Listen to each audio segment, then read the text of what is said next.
Hello, everybody, and welcome to the show. It is Sandy and Sean. That is Sandy Clough. I'm Shawn Drotar. Thanks for joining us here on Mile High Sports.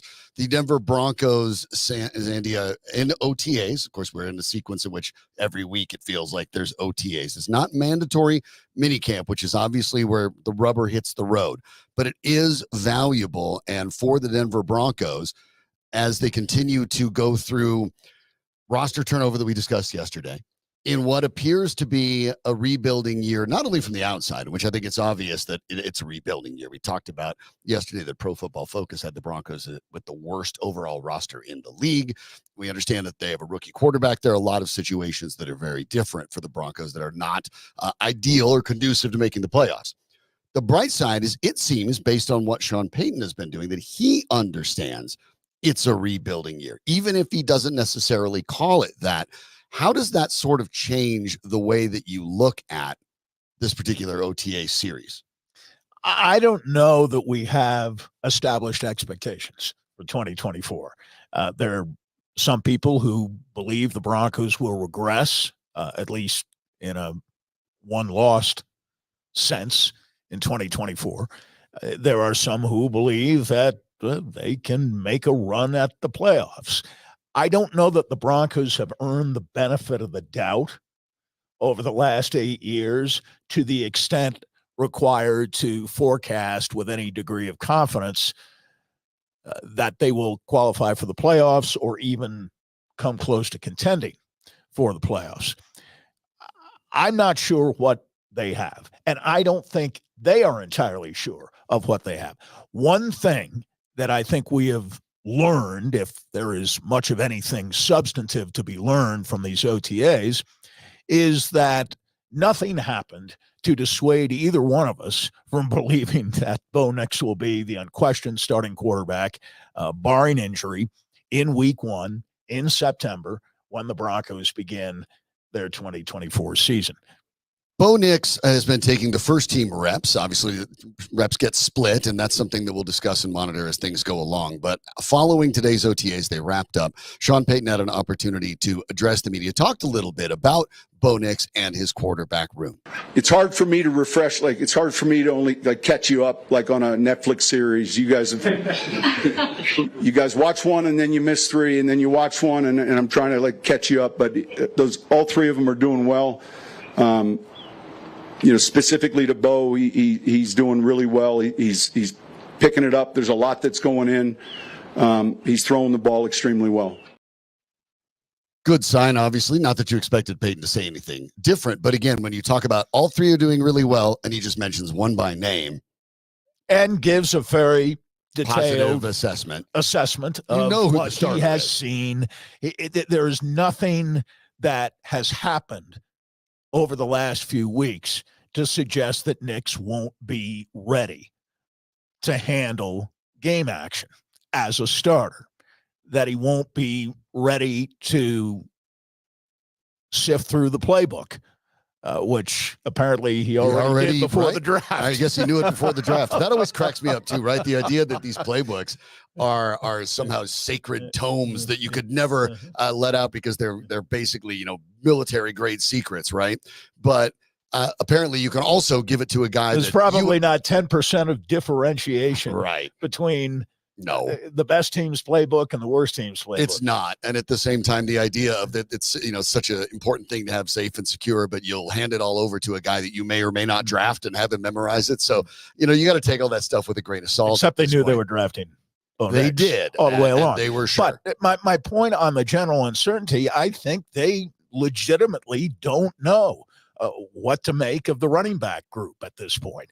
Not that they should, but I think the most solidified position is quarterback, actually, on the offensive side of the ball. Besides the offensive line. I guess on the offensive line, 4 starters are presumed to be Garrett Bowles at left tackle and Powers at left guard and Miners at right guard, who's obviously the best of the bunch, and then McGlinchey at right tackle, a line that remained intact for the most part throughout the course of last season. With Lloyd Cushenberry, of course, who moved on in free agency. We talked a little bit about the line yesterday. If you missed it, you can always go to the Mile High Sports YouTube channel and you can catch up on that. You can subscribe to this, and it'll be right there for you to listen to as well.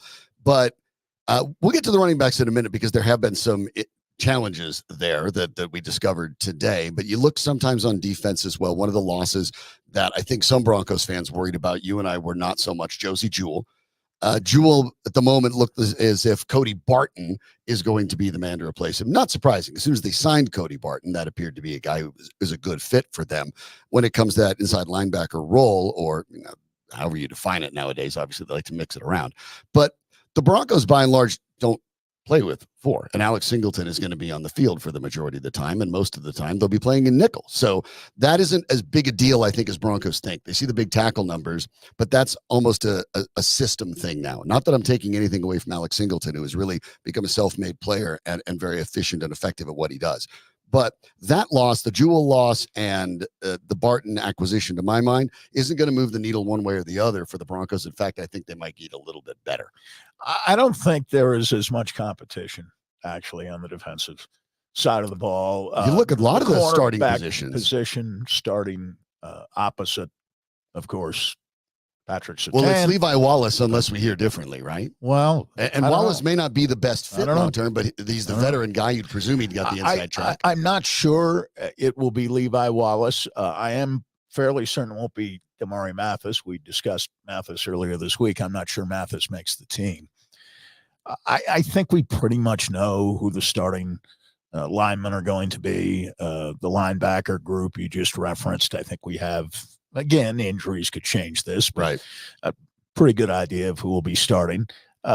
Safety, again, injuries could be a factor, but I think we have a decent idea as to who will. It's Locke and Stearns probably, right, unless something happens injury-wise. Locke had a pretty good year last year. Stearns, of course, has been chronically injured.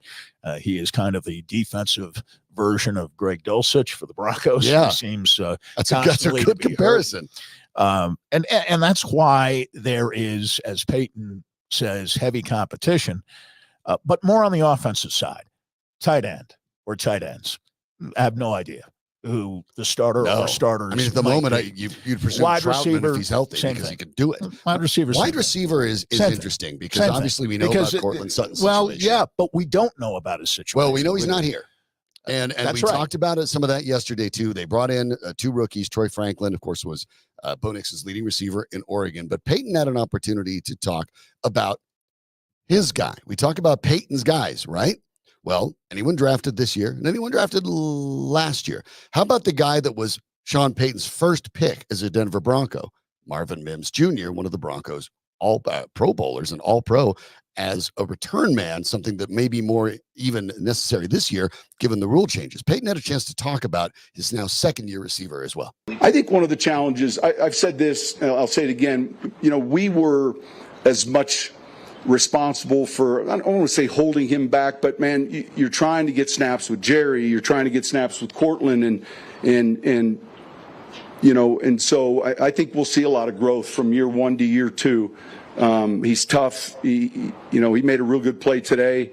We know he's a good returner. We felt that was one of the strengths, obviously, that we saw on tape. But we saw transitional speed. We saw the things that you need to have at that receiver position. So I don't think it was his development as much as, and I don't want to say a crowded room, but just trying to create enough touches for those guys, and now we have a room, and look, we have a lot of young players. I think size is certainly something you see at the receiver position right now, and I'm anxious as we go through this process to watch these guys. This first half of these OTAs have gone really good. I mean, really good, and I told them that I like the energy. I feel like we're younger. And you kind of feel that at practice. Of course, let's talk about Mims. Size is the one thing Mims doesn't have. Well, yeah, but here's Sean Payton saying, I don't want to talk about a crowded room. And I say to that, good, because that's all you talked about last year when people asked you why Mims wasn't playing more from the line of scrimmage. Right. Right. Jerry Jeudy is gone. He acknowledged essentially what we said throughout last year. And again, there's a difference between intent an effect. Their intention was not to retard his development. Mm-hmm. The effect of their using him so infrequently from the line of scrimmage was to retard his development. That was the effect. I'm not saying it was their intent, but they had a lot of the excuses last fall that now Peyton says really don't apply. I don't want to say it was a crowded room, but we needed to get snaps. He's come at least halfway on the notion that we put forth last year that he needed to play more from the line of scrimmage, period. So I'm glad he addressed that in the way that he did. And I think this is supposed to be such a creative offensive mind with a surrounding staff of at least moderately imaginative people who are familiar from what with we are Peyton's told. offense, right? Right, from what we are told. And I thought they showed an alarming amount of stubbornness, rigidity, lack of creativity and imagination in the way they deployed Marvin Mims. And then they blamed year. all of that on Russell Wilson. Basically. Scapegoated Russell Wilson, saying the offense was either too complicated or maybe we need to get him a wristband. Right. There was a lot of Russell Wilson disrespect there that was kind of blamed for holding it all back. To me, that had nothing to do, and I think you felt the same way, that had nothing to do with their deployment of Marvin Mims. You could put him on the field. I don't care who the quarterback was. They didn't play him enough when Stidham was the quarterback in the last two games. They didn't play Marvin Mims all that much, did they? No. Or am I missing something? Or no. Recollecting or misremembering. He didn't play whether Stidham was the quarterback or Wilson was the quarterback.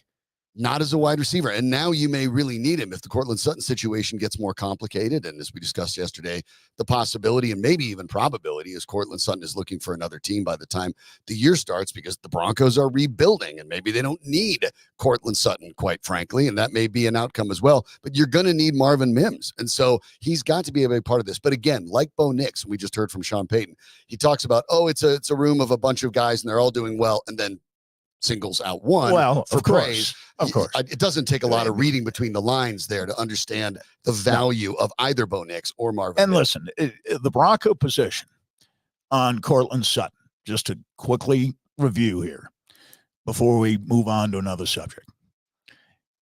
Expected points added per target last year, 28th among receivers in the NFL. That's not bad. Not bad. No. EPA per reception, 37th. Not so good. Catchable percentage, 75.6. That's one of the lowest, which means he made, as we saw, his at least his share of drops or mishandles. No, just the opposite. He made his share of remarkable catches last year. Oh, not we drops. saw that for not sure. Not drops. That's what he was 57th in catchable percentage. That means 56 guys had a higher percentage of catchable passes. Oh, I see what you're saying. That's where it is. Catchable passes. That's what I'm talking about. Yeah. And reception percentage, 29th.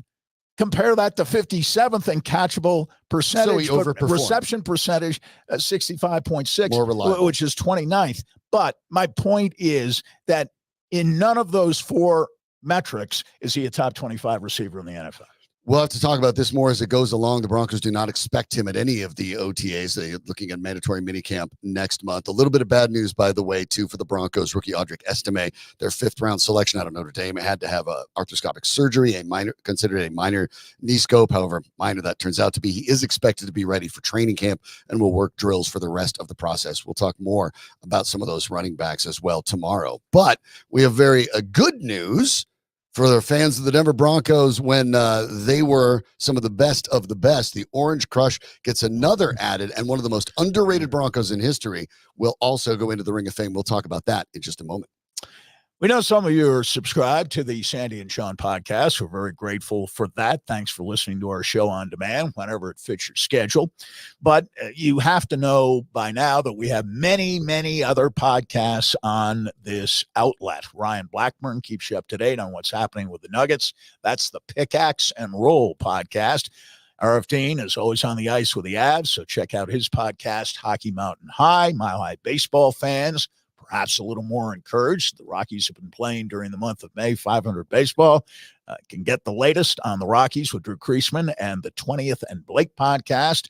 And all questions relevant to the Broncos are answered on the Broncos podcast with Troy Renk, our friend from the Denver Post, featured on the Mile High Sports Podcast Network. All that and a lot more. Just search Mile High Sports wherever you get your podcasts.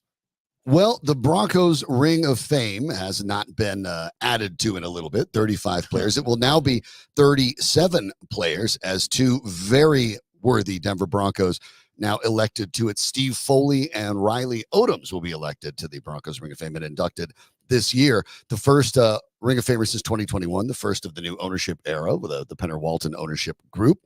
And when you find a little bit more about these players, if you don't remember Steve Foley and Riley Odoms, and this was those guys were part of the very first Broncos teams I can remember as a child, that I can actually remember some of the names. And I remember both these players being really, really effective. But when you go back and look, you realize how stunningly effective they really are. Steve Foley has 44 interceptions. That's the Broncos' all-time best.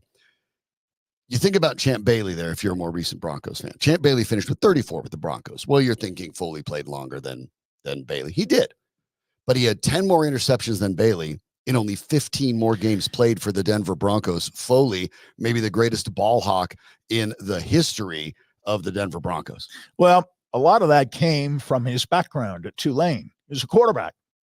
So reading quarterbacks was fairly routine and fundamental business for Steve Foley, who I believe to be the most underrated player in the history of the Broncos franchise. And a fascinating story.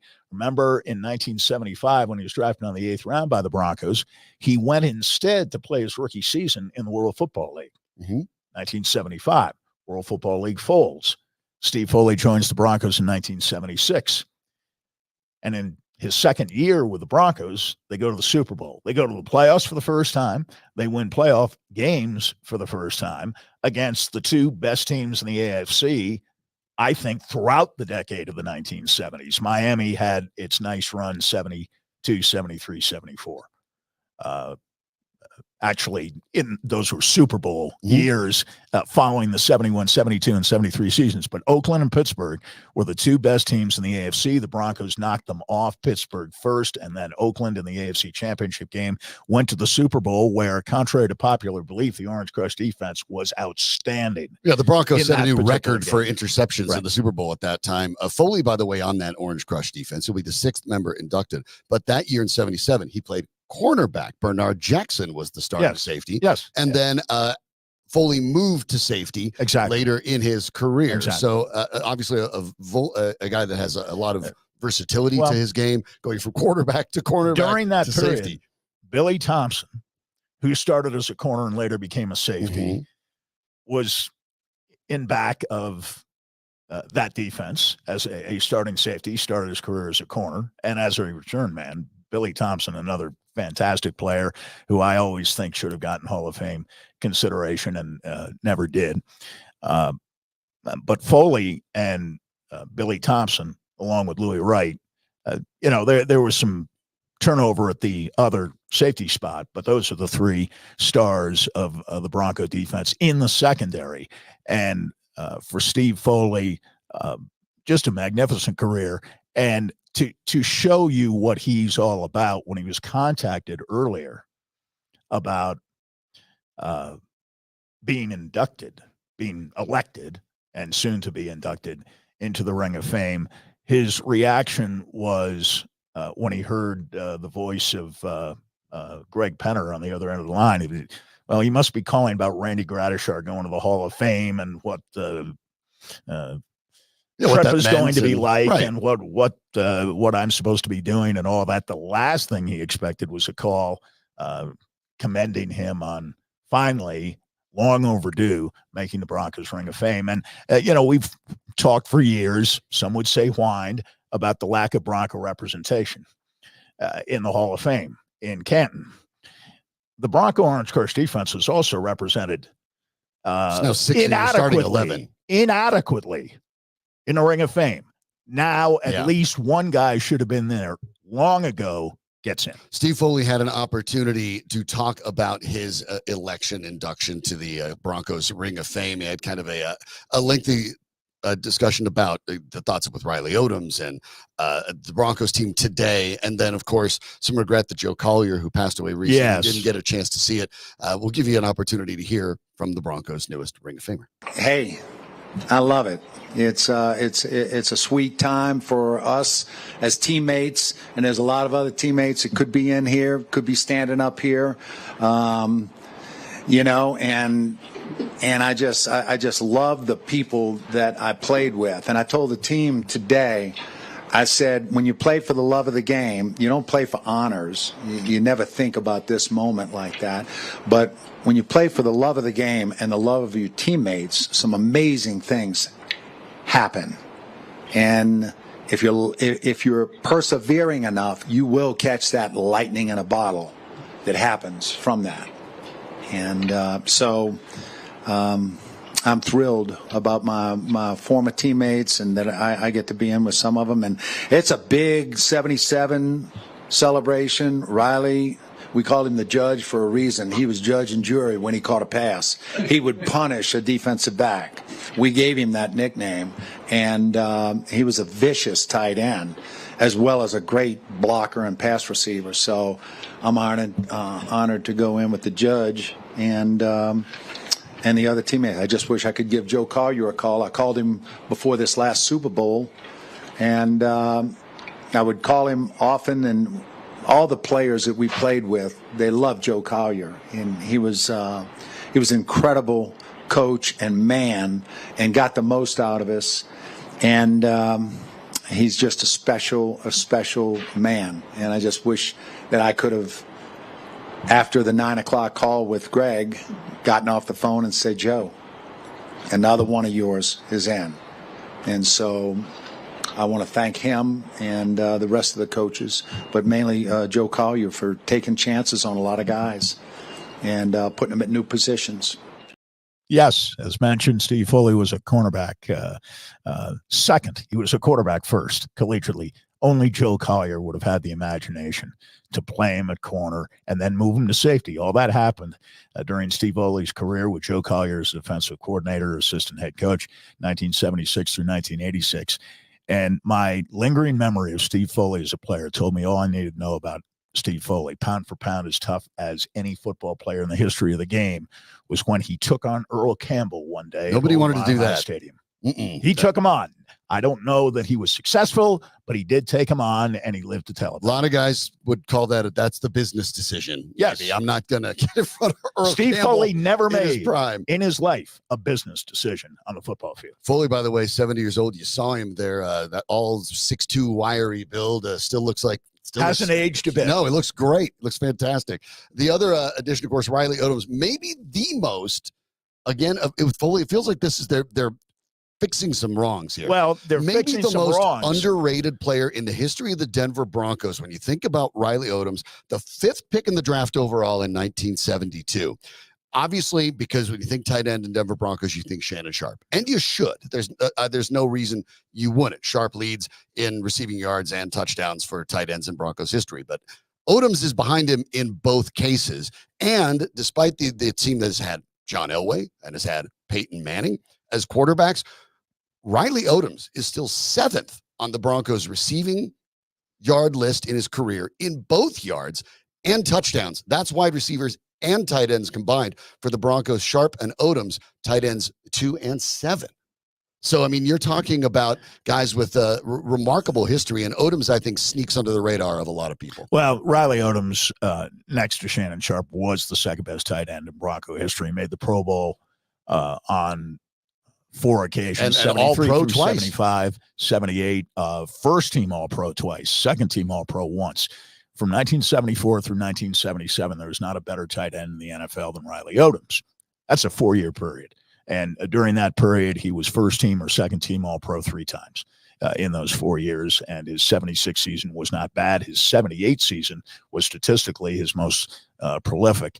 And when you think about great tight ends of that era, you think of Riley Odoms and Charlie Young of Philadelphia, Rich Castor of the Jets. I grew up watching Rich Castor play tight end and catch passes from Joe Willie Namath, Charlie Sanders in Detroit. But Riley was better than any of them were. And after Riley came Dave Casper and then Russ Francis, when Riley was declining a bit in his late 20s, early 30s. But on offense, the most underrated of Broncos, and on defense, the most underrated of Broncos and Steve Foley. So the Broncos actually in their first Ring of Fame induction since 2021 and first of the new owners era, seems like they got it right. Well, they did, and I want to commend the committee and the ownership group for putting together an august committee, all people who were around at least during part of the careers. At least one of them was always there. Jim Sakamoto was the one who was always there. The great director of public relations, the best in the business for as long as he was in the business, particularly with respect to the Broncos. And he is on that committee now. Dave Logan is on that committee now. Mike Shanahan is on that committee now. I believe Steve Atwater is on that committee now. These are people who know what they're talking about, have a respect for history.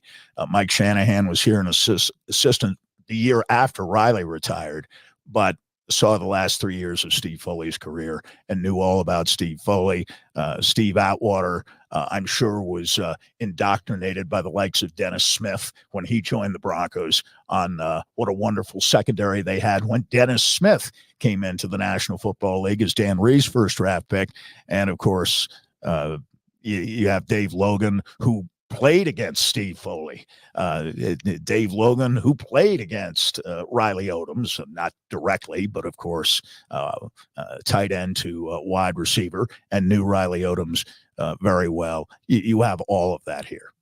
The statement from Greg Penner and Kerry Walton Penner reads as follows: Steve Foley and Riley Odoms represent the best of the Broncos, and we're thrilled that they will now take their long-awaited places in the Ring of Fame. Each has individually made history by setting records and high standards while playing integral roles in team success. It's fitting to honor Steve and Riley in a year of extraordinary celebrations that include Randy Gradishar's Pro Football Hall of Fame election and the rest of our first Super Bowl team from 1977. Congratulations to and Steve Foley good for ownership and Riley Odoms and ownership. Listening to those four.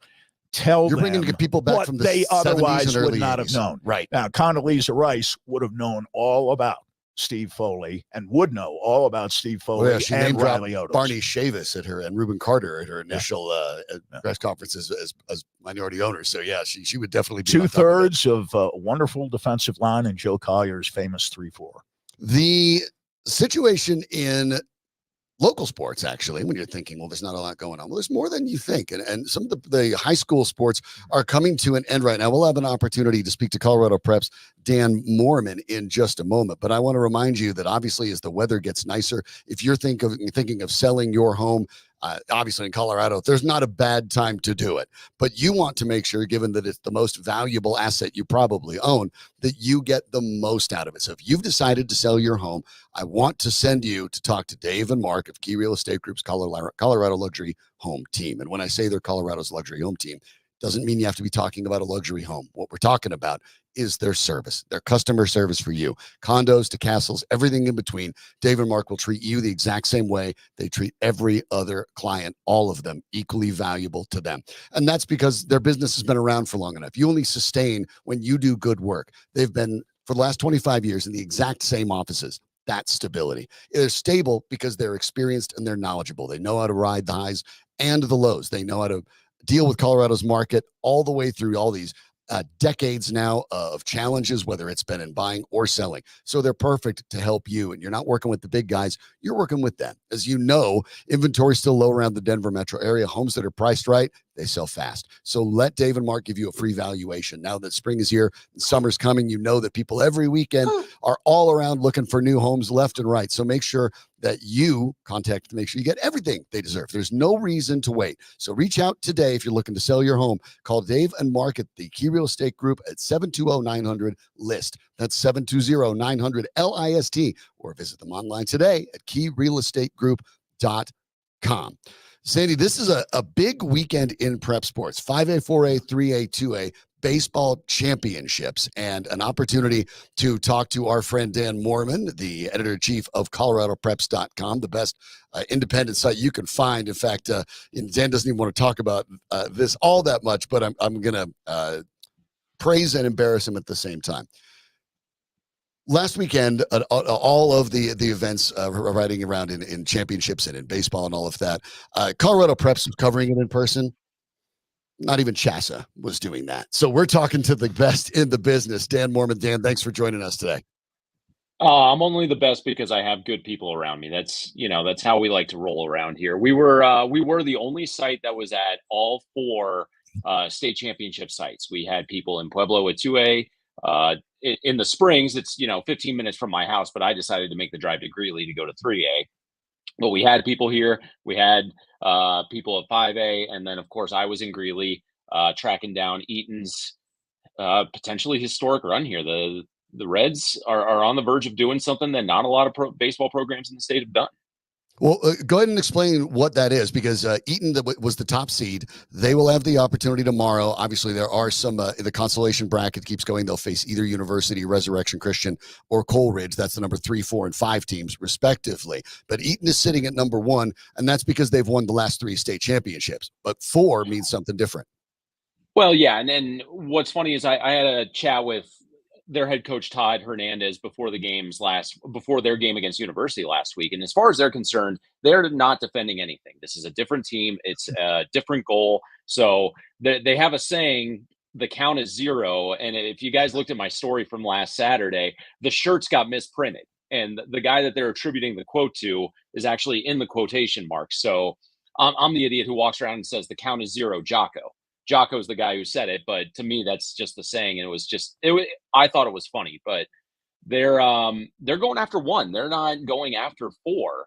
But if they get their 1, they will be the second program in the state's history to win 4 consecutive baseball championships twice. And the only other program in the history of Colorado that's done that is Revere, which is a school that no longer competes. I think they're a conglomerate up there up north, maybe somewhere in Sedgwick County. I've looked it up before. I can't remember it off the top of my head, but there are 4 total programs that have won 4 consecutive baseball titles: Rocky Mountain, Cherry Creek, Revere, and Eaton can become the second program to do it twice. Apart from that philosophy, why do you think they've been so successful over a long period of time at Eaton? It's culture. I mean, that's, everyone would love to point to whether it's some kind of nefarious recruiting or pulling in out of district kids. It's actually the furthest thing from the truth. And I look at a kid like Walker Martin, who was there last year, Gatorade Player of the Year, 2nd-round draft pick from the San Francisco Giants. That's a kid who grew up in Eaton, Colorado, loved watching Eaton baseball, and made it his mission to be the best Eaton baseball player he can. And that is genuinely the culture there. Should they move up to 4A? Maybe. I mean, competitively, they would definitely be in the mix. That's a larger conversation with a lot of other factors, but that is a program that when you do things the right way, when it's built, constructed, and the community buys in. High school sports teams like that do not get to that level of success unless you have community buy-in. A part of that is, in recent years, they Eaton passed, it was either a mill levy override or a bond issue. I can't remember which one it was, but their new facilities are state-of-the-art, out of this world, befitting of, in my mind, the best baseball program in the state right now. Well, going forward, the other one that's interesting, and there are, of course, all of them are intriguing, but the story, I think, in 5A, Regis Jesuit is the number 2 seed. They will await the winner of that consolation bracket, which still has number 5 Cherry Creek, number 8 Prairie View, and number 16 Grandview. Some of those games, those will happen today. But It is Creek, I think, that's interesting. And not just because Cherry Creek is Cherry Creek. We get that. But because Mark Johnson, who we have featured, by the way, in Mile High Sports magazine, we detailed a lot of what Mark did recently. So check that out anywhere you can find Mile High Sports magazine, or you can go to milehighsports.com and find that story. But we're talking about the winningest coach in the history of Colorado high school sports. And whenever they lose next, he's done. Yeah. They're if they were that undefeated team going into this weekend, it would be a different story. But when they get that 21st out or whatever it is, and if Cherry Creek's not on the winning side of it, Mark Johnson's legendary career is over. I mean, 52 years, I want to say, is the number off the top of my head. That's about right. Sandy, you're of the three of us talking, you're the guy that's been doing this the longest, and I think that might even predate you. Oh, by a lot, by at least 7 years. I'm just trying to be modest. I just didn't want to, but I've known Mark for a while now. Mark actually coached two of my brothers. They didn't play at Cherry Creek, but they played in his fall and summer programs. And the first time I actually ever got to do something with Mark Johnson, it was back in the day for Mile High Sports magazine. We wanted to know what it was like to face Major League Heat. They had a kid who's now in the Major League program, Griffin Jacks. So Doug Ottewell, being the good Samaritan he is, calls Mark Johnson and says, "Hey, I want to put my writer into the batter's box against, a guy that's throwing in the low to mid 90s." And Doug basically turned to me and said, "You're up, try and hit it." Long story short, I didn't. Mark, the only question he asked me was if I had insurance, just in case, one got a little too far inside. Don't dig in. But I mean, no one in the state of Colorado, and I would include anyone in the history of the Colorado Rockies, no one has meant more to the sport of baseball in the state of Colorado than Mark Johnson. Couldn't agree more. And I want to talk about a little bit. And it's been a good month for Regis in a couple of respects. One, they're the favorite going in. We know they'll be a part of the championship proceedings, win or lose over the weekend. And Ty Block, is he not a Regis Jesuit product? Hot pitcher for the Rockies right now, along with Gomber, a couple of lefties, one last night. So it's a nice month for Regis with Ty Block pitching so well with the Rockies. And, of course, Regis has its own starting pitching phenom. Ooh. Oh, yeah. And now, I mean, my one hope would be, can we get a Liam Mosley versus Wyatt Rudden showdown for the state championship between Cherry Creek and Regis? I wouldn't be at All-Star Park in Lakewood, but that's the matchup that I would want to see. Cherry Creek has a decision to make regardless of who they face, so their pitching is still a little uncertain. But you've got to think, to win one game, if you're not trotting out Mosley, if you're Coach Dar on Saturday morning, I don't know what you're trying to do. I think if they beat your best guy, then maybe then it's got to come down to that second game. Yeah, it has been a good month for Regis. I think last week, the big part of that, Sandy, was getting that 3-0 win over Cherry Creek, because Cherry Creek had beaten them 3-0 earlier in the year. So now we get a best of, if you get that matchup again, Cherry Creek's got to win 2, Regis has to win 1. You could, in theory, it's the ultimate rubber match of what you're seeing with this baseball season. Coach Dar and Mark Johnson are such great friends. So I know that there's pride in that. Things got a little chippy in that game. You can read about that on Colorado Preps. There, some umpires had to step in and tell the kids to chill out a little bit. So I think that's kind of the matchup that everyone wants to see. You can't discount Grandview or Prairie View. Anything can happen in those two games, but I think that would be a main event worthy of a storybook ending for Mark Johnson, even if Cherry Creek doesn't come away with it. Yeah, I think you're right. And in that last game, Luke Riesbeck, their junior righty, basically threw a complete game shutout, only 2 hits, 9 strikeouts. And Riesbeck is even available for the championship if they need him. So, I mean, they have got pitching ready to go at Regis. But and Cherry Creek has 3 guys too, so they could get through with their 3 guys. Yeah, and today with the consolation bracket, Creek gets the winner of the other 2, and then the winner of that goes to face Regis tomorrow. Yeah, so those games start tomorrow, Sean. Sorry, I didn't want to cut you off there. You're correct. Pardon me. Tomorrow. And I'd be at a baseball field today if the consolation games were going on. But somewhere in my brain, I thought it was Friday. Maybe I was just being optimistic. I was hoping it was Friday. Yeah, you're just wishful thinking. It's Thursday. Those games will be tomorrow, Friday up at All-Star Park. But let's look real quickly, Dan, at the last couple. Holy Family and at in the 4A spot finds themselves in a really good spot, even though they were ranked 5. They are now awaiting the winners there, and they await Golden and Pueblo County. That was 2 and 3 they have to play, and then the winner gets number 6 Falcon, and then the winner there gets Holy Family. Holy Family hasn't been here in a while, and I'm not gonna pick on it, but the last time they were there were 2021, and they lost to certain high school Ponderosa Mustangs that I might have some affinity for. But is Nilo around the studio to listen to this? Only when they win do you claim that affiliation. Oh, no. I claim it. I'm just sad. I'm down. But front running a bit. I get that. But obviously for Holy Family, this is a return to form and a return to an opportunity here for them to claim a state championship and growing that back in such a span of time where you get in there in 2021, you lose it, and then you get back this quickly, but you've rotated through 3 years of kids. That's impressive. It is impressive. And again, it goes back a little bit to what we talked about with Eaton in terms of culture and what, you have kids with talent who are cycling through there. Holy Family's a little bit of a different situation. They're not a public school with a defined geographic area. So they're very close to the metro. They get a lot of choice kids, but the expectations of that baseball program are still very much the same of what you would find at a place like Eaton or even University or a lot of these teams that are consistently playing on the last weekend of the year. The great thing about Holy Family last weekend, and this is why I love the state baseball tournament, because these are the moments that you get to feature these kind of kids. They threw out Brendan Ward, who might have been their 5th pitcher, their number 5 starter, against Windsor.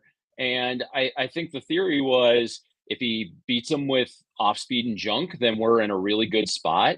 And I don't think that's what Windsor was expecting, because Ward threw the best game of his season. He helped Holy Family get by him, and then they just came out and slugged their way into that state title game. So they get tomorrow off. They won't start playing again until Saturday. They just get to wait and see who they're going to take on. But kids like Brendan Ward, who step up in those moments when they don't otherwise get that recognition, is what makes the high school or the state baseball tournament and really high school sports in general so much fun to watch.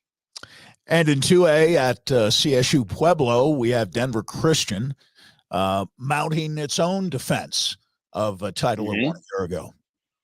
Yeah, and they had a similar situation with their young pitcher Wyatt Waters. He was a guy that got put into that second game on Friday and just did a fantastic.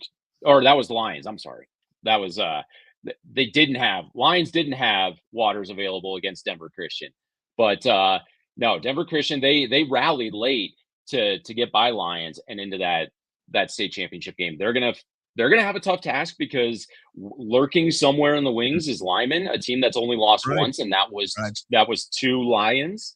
They're gonna have to get by Buena Vista's ace Caleb Camp. Buena Vista has no choice; they have to throw Caleb Camp. I would imagine Lyman would throw out Jordan Rockwell at some point, but they have the horses that they can get through those next 2 games, and then anything can happen once you get to that final series. He is Dan Mohrmann, the editor-in-chief of the best team covering Colorado prep sports. And guess where you find him? coloradopreps.com. You can follow Dan on social at Dan Mohrmann, Mohrmann. Dan, thanks so much. I really appreciate it. And enjoy the baseball this weekend. That's the plan, fellas. Have a great rest of your week, and we'll chat with you sometime in the future. And we'll make sure that we get Sean straightened out in the next few minutes as to which day. Yeah, or he needs to show up. I won't show up tomorrow, and everyone will wonder what happened. Right. So he'll be looking for champions. Everyone wants Sandy to do the show alone. We can't have that. Yeah, Sandy's never handled anything solo before. No. That's not his style. I'm not on camera. Thanks, Dan. Appreciate it. Thanks, guys.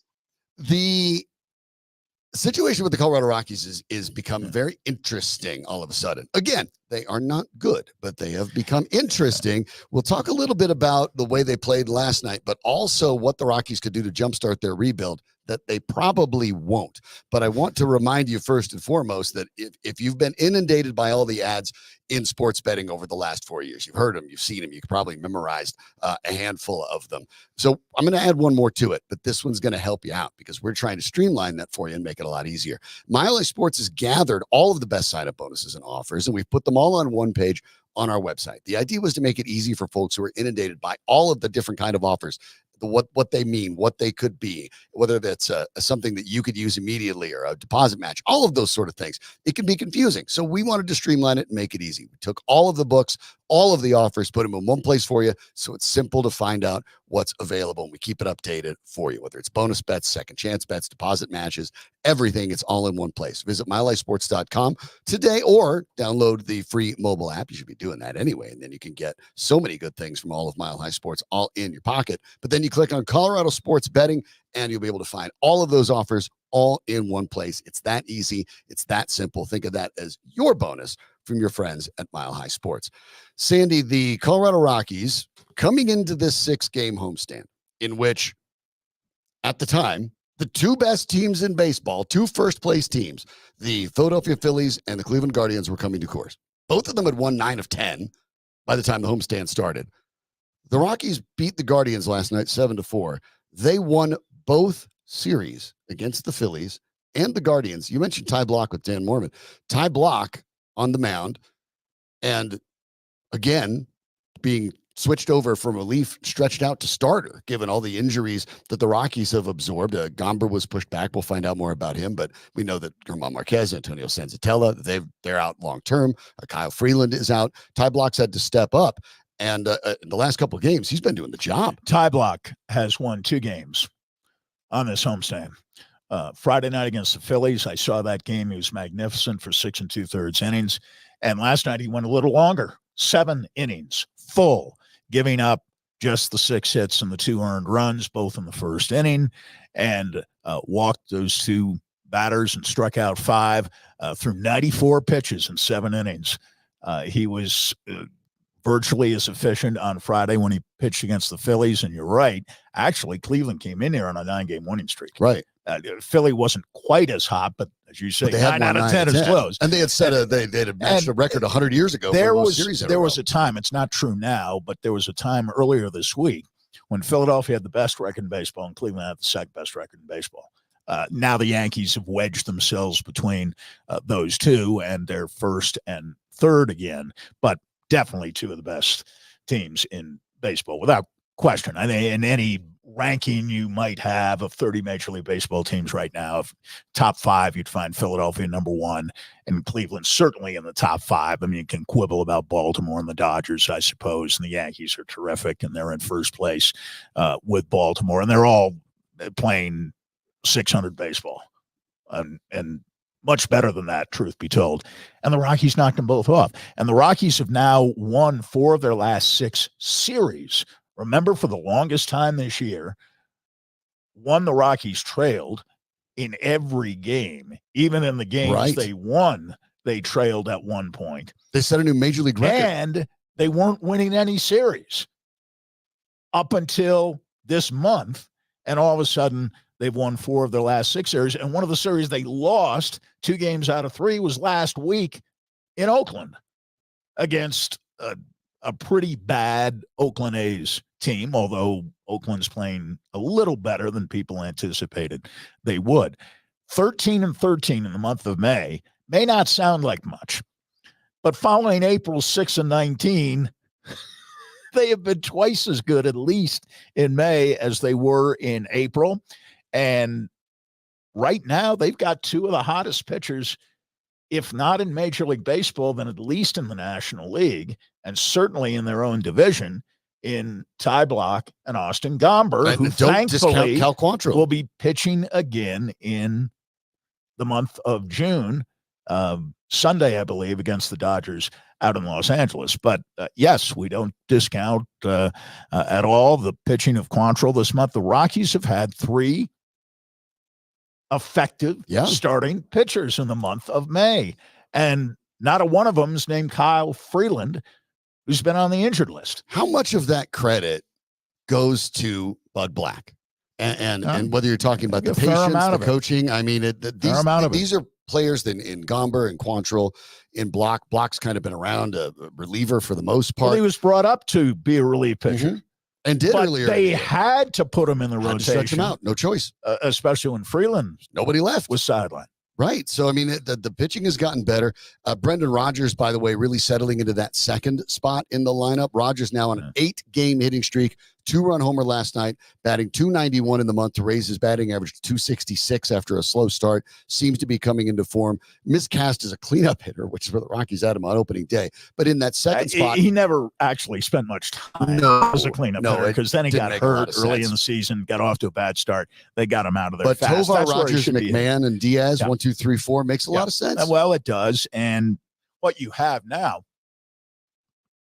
is a legitimate leadoff hitter who actually did something I'm sure, well, I'm not sure that he's ever done this before. When the Rockies came up in the bottom of the first inning, he's their leadoff hitter. Right.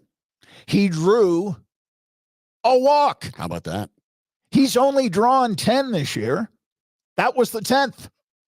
And he led off the ball game with a walk, and they started to get back into the ball game a little bit in the bottom of the first and then had that 6-run second inning, which was highlighted by the Brendan Rodgers home run. Brenton Doyle, by the way, 2 for 2 with 2 walks. Doyle, another guy that simply doesn't draw many walks whatsoever. In fact, the 2 walks for him were the 20th and 21st of the year, going up to 59 strikeouts. His improvement's been valuable too. But one of the things that's materialized here for the Rockies, and it makes perfect sense, in Ryan McMahon, you have a guy that has played all-star caliber baseball pretty much all year. He's looked great. He's the Rockies' 3-hitter. He's been their best player. Elias Diaz, of course, is a veteran catcher who the contract is neither expensive nor long, and he's in his 30s. And these are perfect trade chips. Reportedly, the Cubs are interested in Diaz, and the Blue Jays can also DH, by the way, right, and be a respectable, more than respectable designated hitter, because he's evolved as a hitter in his 30s. Yeah. He's become a terrific hitter. He reminds me a little bit of Perez of Kansas City, who is pretty much a full-time catcher, but I think they DH him from time to time because he's a good enough hitter to DH. And Diaz is kind of the National League version of that. Maybe not quite as good as Perez, but Diaz was an all-star last year. The Rockies had to have one, but he all-star had MVP. He had he had all-star numbers, and as you say, was the all-star MVP as it turned out in the ball game. But I think honesty compels us to mention, and we know that there's a lag time on this thing. The Rockies have played very well. Right. At Coors Field and actually on the road during this month of May. They've been a 500 team.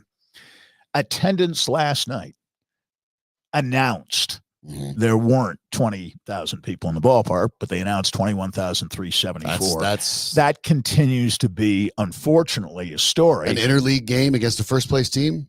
Right. But again, people are reacting and making their plans on attending games based on 6 and 19 in April. Right. It will take another month or two of the Rockies playing at or near 500 baseball for the fans to come back and for them to draw crowds, especially in the middle of the week, that are closer to 30,000 than 20,000. And there weren't 30,000 or anywhere near 30,000 Friday night in the game. I'm glad you brought that up, because that leads into my idea, kind of the most salient point, and that is that the Rockies youth movement, Tovar, Rodgers, Doyle, Jordan Beck got hurt, but there's promise there. That Nolan Jones is hurt, but hopefully that won't be terribly longer. Some of the youth movement, some of these guys are going to stick. That they're players. And when you're a bad team with young players, you want to jumpstart that by getting more young players, right? You want to keep that rolling so everyone sort of matures at the same time. Diaz is 33 years old. Perfect trade candidate, but a sell high type of guy. The guy that's really sell high is McMahon, who's 29, finally having the best year of his career. The Rockies aren't going to turn things around. McMahon signed for a long time after this year. If the Rockies continue to get better, they turn things around, let's say maybe 3-4 years, and McMahon's 33 at that point. But the Rockies ownership historically has so much loyalty over its own players that it gets in their own way of growth. If Ryan McMahon is going to get you serious prospects from the Blue Jays, by the way, go check the young players the Blue Jays have. That's a team you want to negotiate with and get some prospects off of. Or the Chicago Cubs want to make a run at your 33-year-old catcher that's going to be a free agent after the year. Teams in that situation almost always make those deals. Those are the guys. It's not a matter of if they'll get traded. It's when they'll get traded, right? When you're a team that's going to lose 100 games, or maybe the Rockies play well and just stay in the 90s, but they're going nowhere. They're last place in the NL West. They're not going to make a run. That's the reality. Those teams take their remaining top-tier trade candidates and they move them for more youth. And it's for two reasons. One, so the youth can all grow up together and you don't have guys in their 30s languishing on bad teams that don't really bring anything that are going to make a difference between 100 losses or 90 losses or a playoff run. Ryan McMahon and Elias Diaz can't do that by themselves. So why are they still here except for loyalty when they can bring you returns? Two, when you talk about Tovar, they already signed him to an extension. Just a smart move. That's what's happening across. He's untouchable. It's what's happening across baseball, untouchable. Right? Young players that show they can play, they get extensions right off the bat because you can sign them for cheaper than waiting in free agency. But that means money too. So why not free up a little bit more money? Diaz and McMahon, who makes a good amount of money, not Chris Bryant money, but on the team, he's right up there. Why not make those moves while you can? Sell high to actually jumpstart your rebuilding process. I understand that the Monforts in general want to believe in their guys and they want to believe they can compete every year. But even they, Sandy, after all these years, have to understand this team is not going to the playoffs. It is in the middle of a rebuild. And here's the thing. The rebuild actually looks like it's working. So lean in. Dick Mofford was in operational control of the Rockies a little more than 20 years ago. They had a pitcher named Pedro Estacio, who was an effective pitcher, but an older pitcher. And the Rockies had a chance to trade him. And there were some pretty decent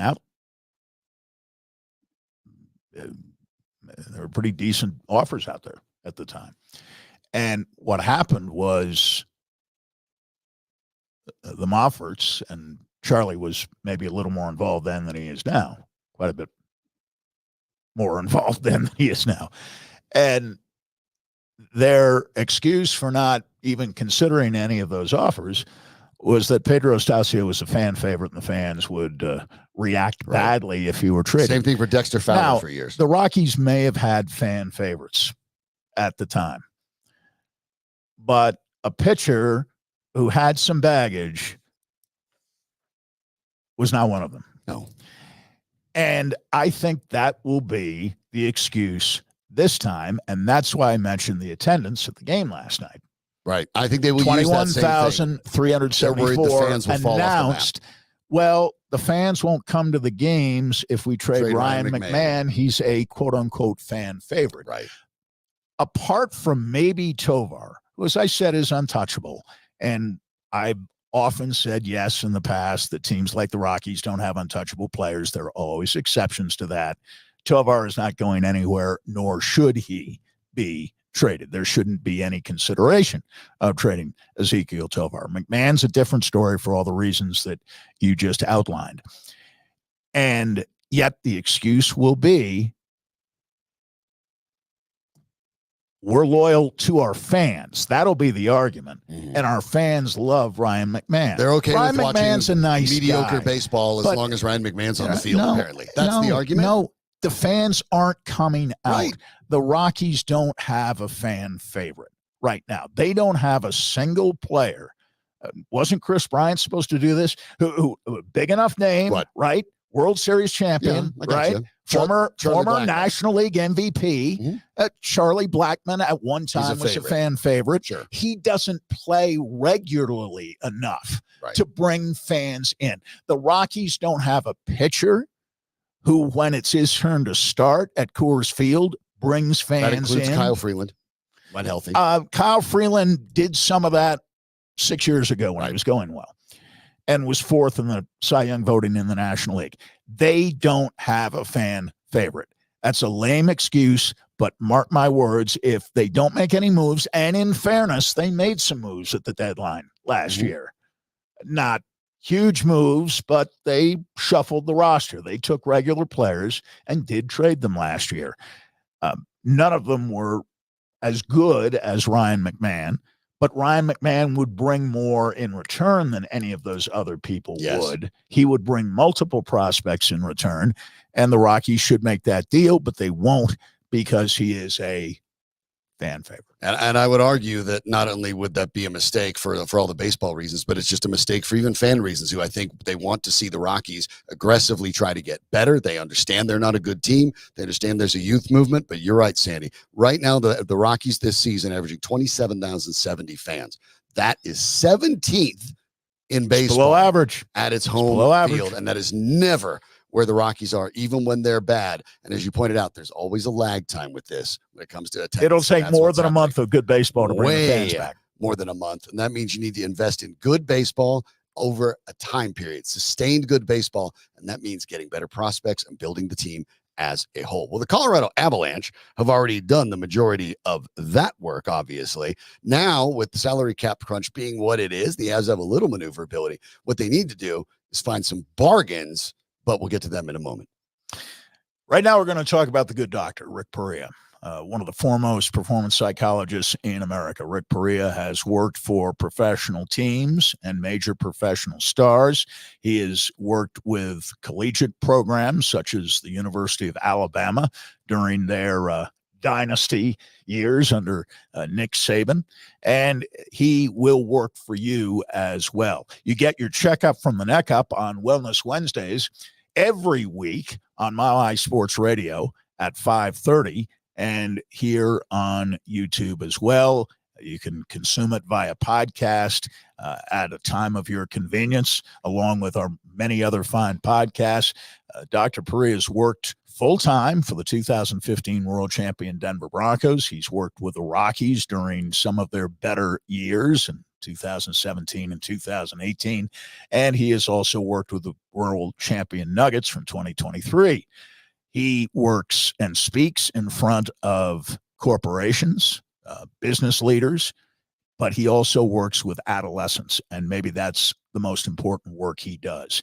If you're interested in your life from the neck up, give Dr. P a call today, 720-287-0933. That's 287-0933, area code 720, or look him up at Dr. P at think14u.org. That's think14u.org. The NHL playoffs are still underway. Panthers and Rangers go for Game 5 tonight. Great series. Oilers tied up the series with the Stars last night with their 5-2 win. But the Avalanche, as we know, are out, and the Avalanche will be looking for some answers. We talked a little bit about Gabriel Landeskog and Valeri Nichushkin and the challenges there cap-wise early in the week. Very, very different ones at that. But we do know that if they're going to add to the team, they're going to have to do some bargain shopping. There's no two ways about it. Now, they had one of the very best bargains in the entire league last year when they decided to take a chance on Jonathan Drouin. Drouin, of course, played with McKinnon in the juniors. They were not only teammates but friends, and McKinnon's influence definitely got Drouin to a certain extent on this team.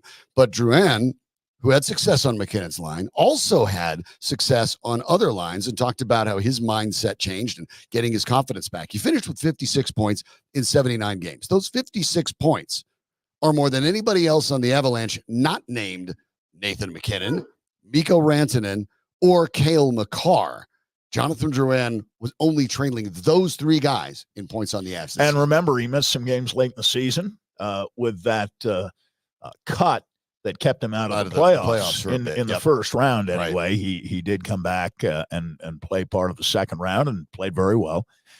Jonathan Drouin is 29 years old, and to me, he's a priority signing. For the Avalanche. I can't imagine. He only made $825,000 last year. I think the Avalanche could afford him at triple that cost. He has playmaking skills. He has great vision, and he has a certain rapport with Nathan McKinnon that I don't know that anyone, with a possible exception of Rantanen, has on the Avalanche team at the moment. And they could do a lot worse than starting next year with that first line comprised of McKinnon with Rantanen on the right and Drouin on the left.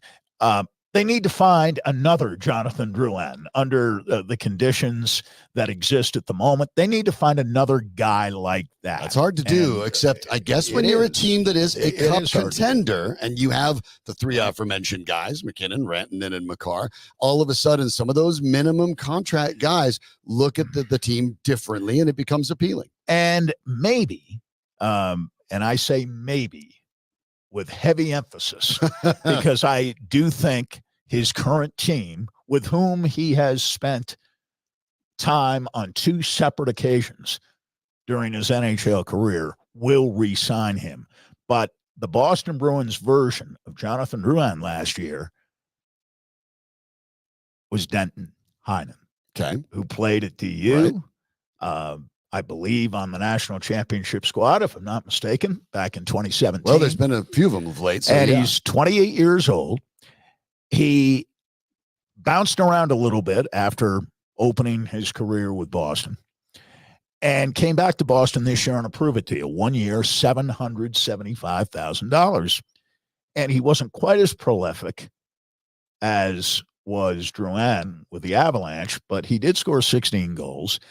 He is a bottom six forward who can contribute offensively, and those are hard to find. Strong skater, good hands.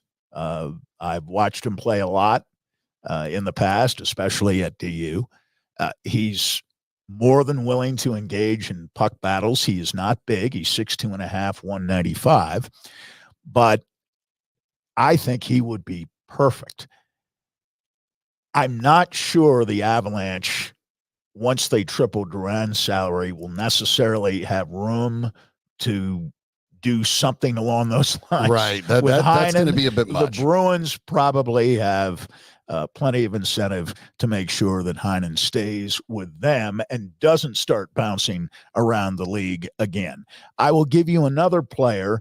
Heinen is 28. Patrick Kane is 35. Mm-hmm.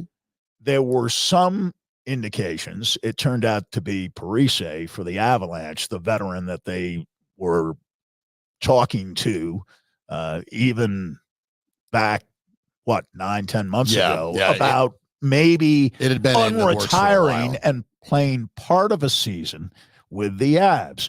Well, that's pretty much what Patrick Kane ended up doing, coming back to the Detroit Red Wings, scoring 20 goals, assisting on 27 others, 47 points, pretty much a point a game during his time this year in Detroit, a playoff contender. Red Wings didn't quite make the playoffs, but Kane played 18 minutes, 23 seconds per game, and he was terrific at age 35 on a 1 year, $2.75 million deal.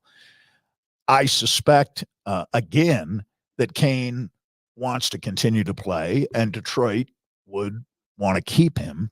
But if you're talking about top 50 free agents out there, Patrick Kane's probably in the top 10 in terms of quality.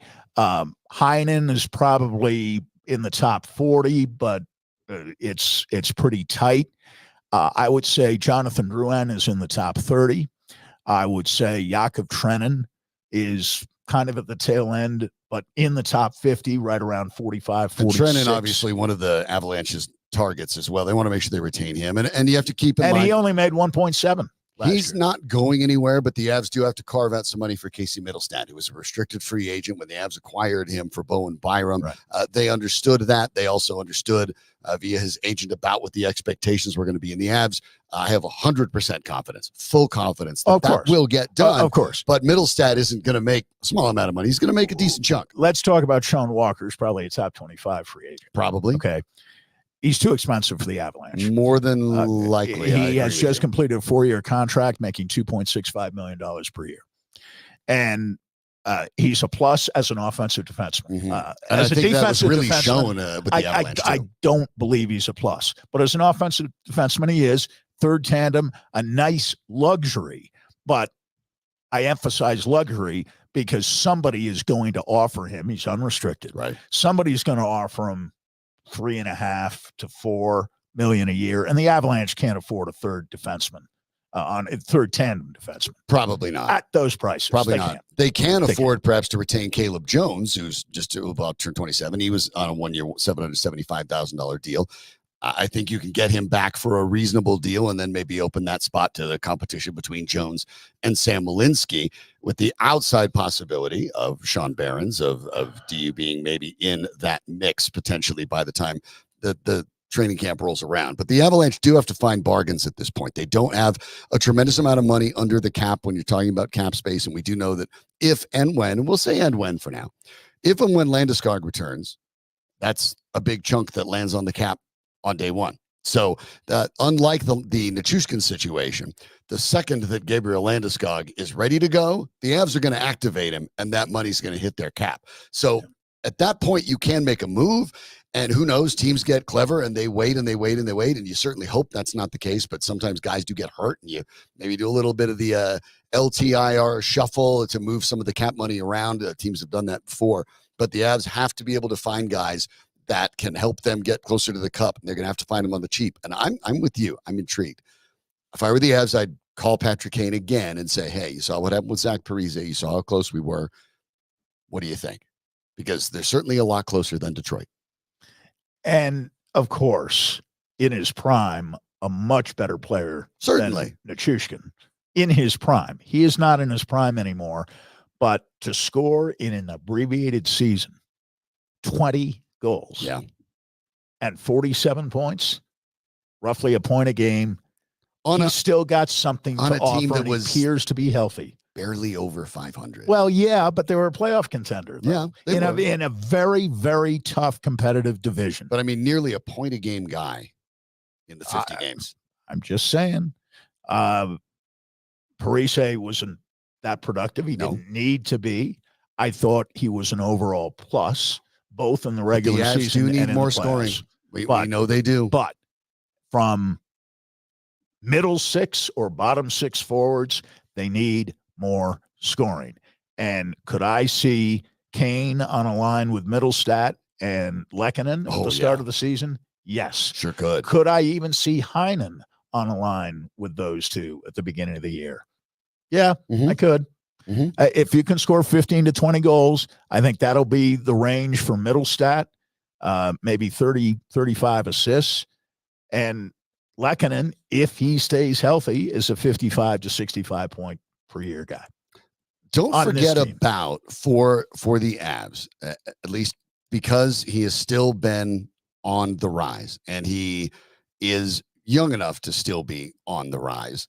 I would say don't forget about Logan O'Connor, who speaking of who had players with 13 goals past. in 57 games before the injury ended his season, but he was looking more and more dangerous, and he had every year with the Avalanche. Literally, he's been with the Avs for part of 6 seasons. Every season, his goals have gone up. And granted, when you start pretty low, it helps. But I think there's a chance that O'Connor comes back healthy too. I don't know if the second line is ideal, but if they can't land he's one not of those other liner. guys, I don't think it's outside of the realm of possibility. He's not a second liner, though. You got, if you're going to put him on a line, and I know that they kind of slumped off after playing in January, remember? For the first couple of weeks in January, they were dubbed the Roaring 20s line because of the numbers on their back. Right. You had Colt number 20. I think Wood wore 28. Am I right? Yep. And O'Connor, of course, number 25, called them the Roaring 20s line. And they were a pain to deal with as a third line, not as a second line, as a third line. They're all responsible defensively. They're all good to great skaters. Colton probably is a good skater. The other two great skaters, Wood and O'Connor, are great skaters. All three of them can kill penalties.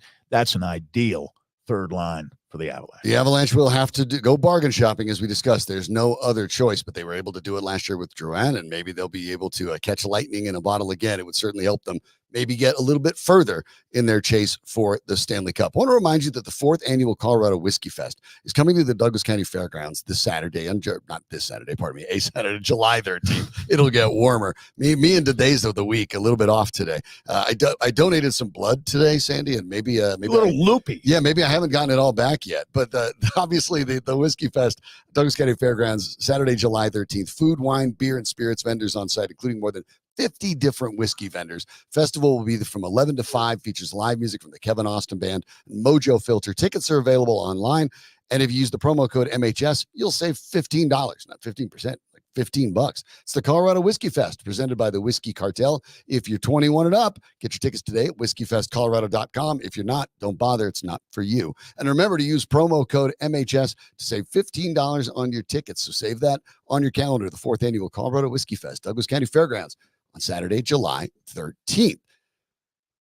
We're going to turn our attention here as we wrap up the program to the hard court up in Fort Collins, where they got outstanding news today, where Nique Clifford, the former transfer from the University of Colorado and then really blossomed at CSU under Niko Medved on an impressive team, decides to forego the NBA draft and come back for his final season at CSU. That's major news. And we'll touch on the two major bits separately, but it's also worth noting that back in February, CSU President Amy Parsons dismissed Joe Parker. Parker then was replaced by interim AD John Weber, who today was named as the permanent AD. So you surprised? You're close to the program up there. I'm surprised. I'm not surprised that Weber got it. The surprise maybe is that they were able to poach Steve Sidwell, who was the deputy AD. He held that same role. But he held it at Penn State. So Sidwell comes back to support Weber. You get an experienced deputy AD there at a major program at Penn State. John Weber gets to take over that. Things are going well, I think, right now up in Fort Collins. When you talk about the improvement of the football team, we'll talk a little bit about the Rocky Mountain Showdown. We mentioned last year that game for ESPN, the biggest night game they've ever held for college football, it'll be primetime on CBS this year. That game raised not only CU because of Deion Sanders, but CSU as well. Both the basketball program and football program thriving, as is the women's basketball program. But Nique Clifford coming back changes everything for the Rams. 12.2 points per game was third on the Rams. 7.6 rebounds, first. Three assists, second only Isaiah Stevens, who's moved on. 1.4 steals per game, first. 0.9 blocks per game, tied for first with Joel Scott, who's also moved on. Nique Clifford is by far the centerpiece of this Rams team going forward, but he gives them a piece for Niko Medved to build upon, because losing Stevens, Scott, and Clifford in 1 year would have been really hard to replace. And now you have a guy that is a borderline star who can shine up there in Fort Collins. And maybe when you talk about the draft next year, when he puts up even better numbers, likely, that Clifford, I think, is making the right decision. I am sure he's making the right decision, because I don't think he would have been drafted. Wasn't projected to be, which is, quite frankly, I think interesting, because I think he's an NBA. Well, I do too. An NBA game, but he needs another year, and he knows he needs another year. And there's a possibility, if he grows as much next year as he grew this year, right, that he could be a first-round draft choice. He's got the size, he's got the versatility, he's got defensive versatility as well as offensive versatility. He can score inside and outside. He can defend at multiple positions. I think he's a terrific player. If it was baseball, you'd say he was a toolsy guy, and I do a little bit of everything. There are two pieces of good news. One, Niko Medved is still the head coach at Colorado State University. Yes. He's had a pretty good run at CSU, and it's somewhat surprising to me that he hasn't been picked off by another school. And, of course, Clifford's the second bit of good news. My theory, and I've been reading my friend Mark Knudsen on Mile High Sports, who knows CSU as well as anybody does. And Mark was suggesting that maybe one of the reasons that Joe Parker either left or was eased out is because Joe Parker is an old school style athletic director. And maybe all the NIL transfer portal stuff was not Just tough to part navigate. of his repertoire, and it didn't want it to be. So they go to John Weber, who happened to be the head of the department's Green and Gold Guard NIL collective. How about that? So you can compete in NIL. Right. And I never thought, and I heard other names mentioned as possible candidates to take over as athletic director at CSU. I always thought it was going to be Weber because of that particular affinity for NIL. That's the important bit of knowledge. I'm guessing that Sidwell is comfortable in the current environment, or at least as comfortable as anyone can be, and also bring some old school values to the proceedings. So I actually think President Parsons up at CSU has done a nice job in acknowledging that the interim tag as AD needed to be removed from John Weber. He is now officially the athletic director at CSU. He'll have help. And I think he has two pretty good coaches for the football and basketball programs in Jay Norvell and, of course, Nico Medved. Yeah, it's obviously an interesting time. And when you talk about Sidwell, who'll be assisting Weber, when he was at Penn State, his bio at Penn State points out specifically, and I'll quote it to you. Under Sidwell's guidance, Penn State saw record revenues during the 2021 football season, spearheaded the Lasch football building renovation and fundraising efforts, and is organizing the Beaver Stadium study and financial analysis to determine the best course of action. They brought in a tandem of guys who know how to, one, navigate the NIL world, and two, how to fundraise. Yes. And the bright side that's always is neither of them a necessary feature in the hire of any athletic director. Now. And neither of them have to worry about a football stadium, because Canvas Stadium is gorgeous. It's right on campus. There's nothing not to like, except you want to see the football team turn around. And I feel very confident that they have the right coach in Jay Norvell. You just have to take the ball and run with it. Right. But let's give Jack Graham a little bit of credit. I know he's a controversial figure up there as AD, but I'm not sure that stadium would exist without him. No, it would not. But it does exist now in Joe Parker's case now at Iowa in a different role. But I think that had a lot to do with it. And the coach turnover, 3 different head coaches in his tenure. Sure. But I think the move by President Parsons is smart. I think it sets them up with 2 guys that have the exact kind of experience you're looking for when you're talking about today's ability to compete. And look, again, we talked about it a bit. We'll talk about it tomorrow for sure. But with the Rams and the Buffs being national again on Rocky Mountain Showdown, and by the way, remember where it is this year? It's in Fort Collins. It's in Fort Collins, sure. And that's not going to be... And that will be a sellout. And it's not going to be on True TV or something. No. It's on CBS in prime time. CBS can read ratings numbers. Yeah. And so all of a sudden now I get it that this is what I talked about before. And I talked about this with CU, obviously, and bringing in Deion Sanders.